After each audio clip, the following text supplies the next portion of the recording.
Let's imagine the Trump administration actually did follow through and say, we are now banning crude oil exports from the United States. What would be the practical impact of that? But we're already starting to see market participants price in the idea of an export ban. Part of the reason why West Texas intermediate prices are lower than the international benchmark Brent is because some market participants are starting to anticipate that we will ban US energy exports on the crude side for now. And what that will mean is that yes, WTI will trade lower.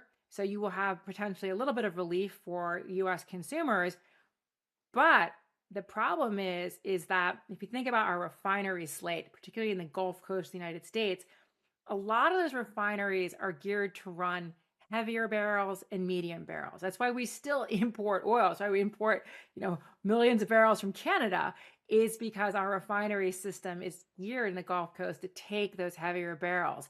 And so the problem is it's a bit of a mismatch that US shale producers produce a lot of light sweet barrels. We can't refine all that here.